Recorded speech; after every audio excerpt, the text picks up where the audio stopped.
Do you remember this scene from Minority Report? In a futuristic depiction, many claim that it predicted online targeted advertisements, the kind you see all over the internet that are based on your identity and your record of all online activities. However, this scene depicted the future of advertising much more precisely than that. Here you see the main protagonist walking through a shopping mall, while the displayed ads are calling him out by his name. Good evening. You can move the old-fashioned John Anderson provides gourmet cuisine. John Anderson, you could use a Guinness right about now. That movie was set in 2054, but the technology is already coming to American retail stores, and it's even more advanced than the movie depicted. This is facial recognition advertising. Several US retailers, including Walgreens and Kroger, are piloting facial recognition advertising in physical stores.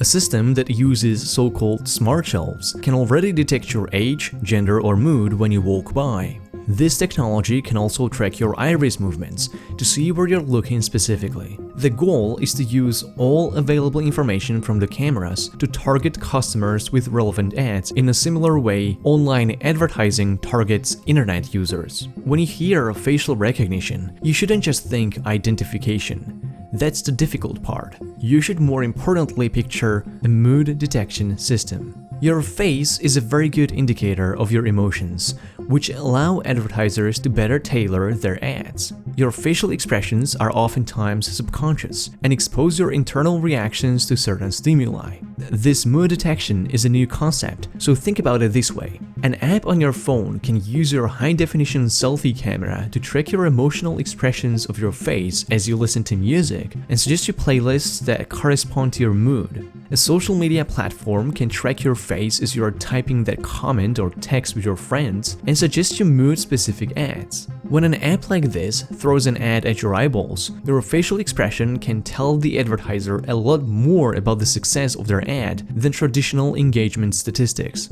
You can see, second by second, exactly how your audience feels about your video content.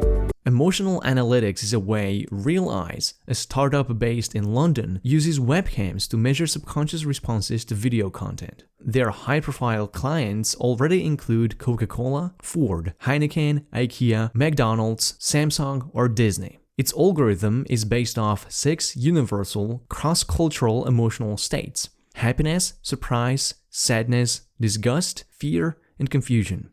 Curiously, even the European Union supported the company with a €3.6 million grant to better improve its product. This technology is also going to give advertisers an omniscient power to see whether you are actually viewing their ads or just merely playing them in the background while doing something else. Next generation commercials could thus require you to keep your eyes locked in as they play before continuing to your favorite content. The ultimate point of singularity for facial recognition advertising is the ability to link your face with your social media presence. Facebook, which also owns Instagram and WhatsApp, is going to play a major role in this area.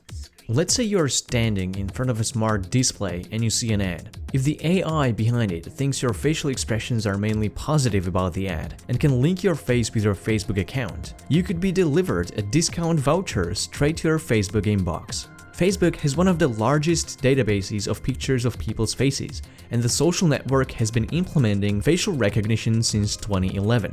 By the way, launching the Facebook's tag suggestion feature happened totally without user consent. FaceDeals, an Atlanta-based company, is testing a program that helps stores, bars, and restaurants identify people's faces through their Facebook accounts. When FaceDeals learns a user's face, its cameras will recognize them in an instant and send them customized coupons based on their social media activity. All major technology companies are heavily investing into the development of facial recognition, including Google, Apple, Amazon, Samsung, or Microsoft. With their massive reach on the market, it will soon become extremely difficult for you to avoid being identified every step of your way if you want to be a functioning individual. If you're worried about it, you are not alone. 75% of people say they would not shop at a store with facial recognition advertising. The same statistic also shows that 55% of consumers wouldn't mind having their faces scanned for ads in shops as long as they get discounts. With or without your consent, facial recognition will soon infiltrate every aspect of your life. It will become a part of the new social contract. According to market research Future, the global market for facial recognition will reach about $8 billion by 2022. The technology has been silently making its way into the mainstream in almost all sectors of modern society in both public and private spheres. Japan began identifying shoppers' gender, ethnicity, and age as early as 2010. Today, they moved on to identifying riders in taxis and targeting them with relevant ads. Are free rides in exchange for your face and targeted ads the logical next step in this evolution? The entertainment industry might also experience a radical transformation during the revolution of face scanners. Since 2013, Virgin Mobile has been working on creative campaigns where users could choose from a variety of video scenes by blinking their eyes. Such an implementation of interactive storytelling could soon become its own genre. Virgin Mobile has a great deal.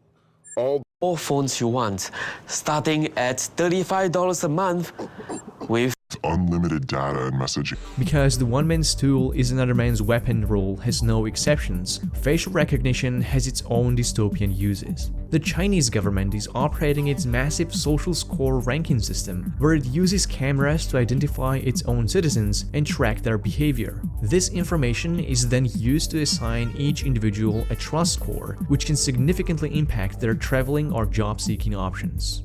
Such a social score ranking initiative would probably cause an uproar in some of the Western countries, but others are already building such capabilities. Countries like the UK already use security cameras on most urban public places, allowing the government to scrutinize movements of its citizens almost everywhere. These systems are so advanced, they can identify faces even with disguises or after a surgery.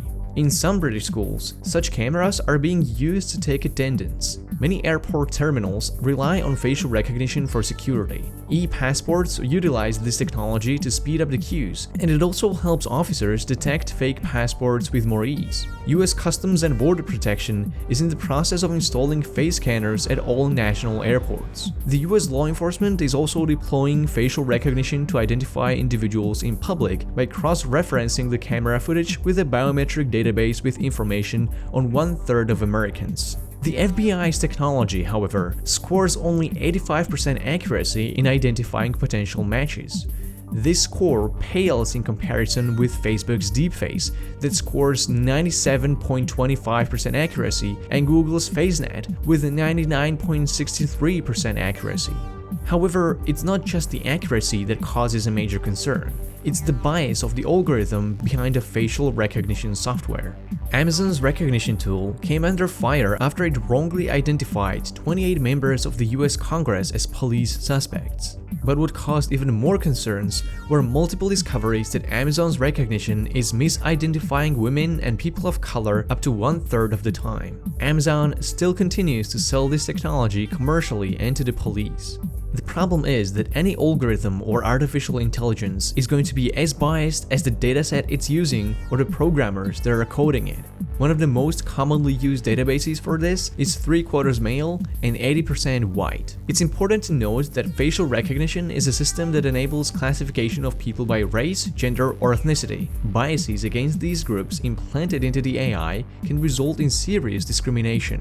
Facebook was found guilty for letting advertisers discriminate their audiences based on their gender, race, ethnicity, or language. This could have been achieved by showing ads to only specifically chosen groups or by excluding certain demographics. Facial recognition is going to allow for the same for-profit profiling, but much more accurately. Advertisers will have the capability to offer customized vouchers to certain groups while excluding others, whatever the motive. Identifying individuals before they even enter a building will open the door for real-life deplatforming based on what someone said on social media, and there will be no way for the censored to avoid identification. Currently, there is no comprehensive legislative plan to govern the use of facial recognition. When the lawmakers fall behind, it's the technology that writes the rules of the game for itself. Bahio, a coffee brand based in London, once collected faces of all passing pedestrians during their artificially intelligent poster campaign. 42,000 people had their faces scanned without their knowledge or consent.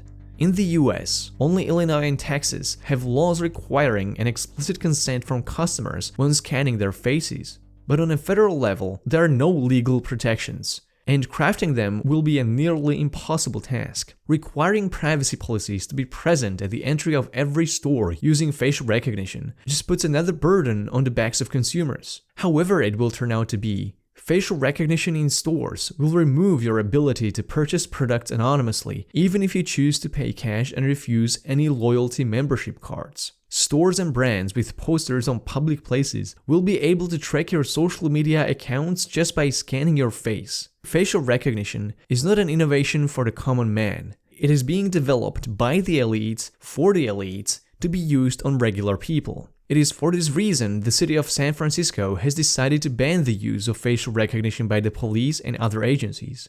Other proposals around the US could ban the use of facial recognition without an explicit consent from customers, but they have a little chance of passing. Wherever you are, you should pay a close attention to the debate, and especially to how your representatives plan to regulate this technology. Facial recognition is incredibly advantageous to the ones who use it, but can also be disastrously exploitative to those it's being used upon.